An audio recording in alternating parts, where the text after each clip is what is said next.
Ave Maria, gratia plena, Dominus tecum.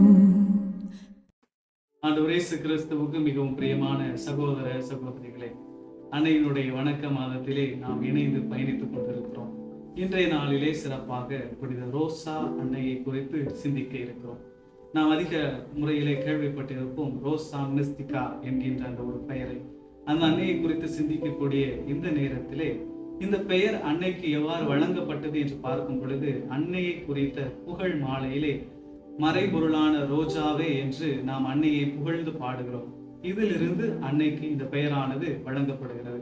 1947 இருந்து 1966 வரையிலான காலகட்டங்களிலே இந்த அன்னையை குறித்த ஒரு பக்தி முயற்சியானது திரு அவையிலே மேலோங்கியதை நம்மால் பார்க்க முடிகிறது. முதல் முறையிலே இந்த அன்னையானவள் தன்னை காட்சிப்படுத்துகிற பொழுது ஒரு மருத்துவமனையிலே ஒரு செவிலிக்கு தன்னை காட்சிப்படுத்துகிறார். வெண்ணிற ஆடை தரித்தவராய், கண்களிலே கண்ணீர் தழும்ப, இருதயத்திலே 3 வாள்கள் ஊடுருவ அன்னையானவள் காட்சி கொடுக்கிறார். இவ்வாறு காட்சி கொடுத்த அந்த அன்னை அந்த மருத்துவ செவிலியிடத்திலே அறிவுறுத்தியது 3 விஷயங்கள். 1 ஜபம், 2வது பரிகாரம், 3வது பொறுமையோடு கூடிய வாழ்வு.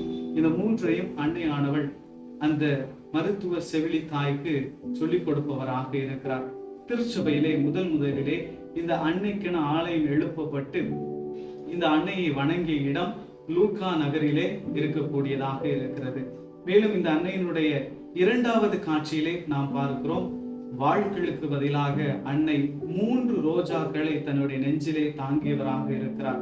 அதில் வெள்ளை நிறம், சிவப்பு நிறம், தங்க நிறமாக 3 ரோஜா மலர்களை அன்னை தன்னுடைய நெஞ்சிலே தாங்கியவராக காட்சிப்படுத்துகிறார். இதில் வெள்ளை நிறமானது ஜப வாழ்வையும், சிவப்பு நிறமானது பரிகார வாழ்வையும், 3வது தங்க நிறமானது எப்பொழுதும் பொறுமையோடு வாழக்கூடிய ஒரு வாழ்வையும் உணர்த்தக்கூடியதாக இருக்கிறது.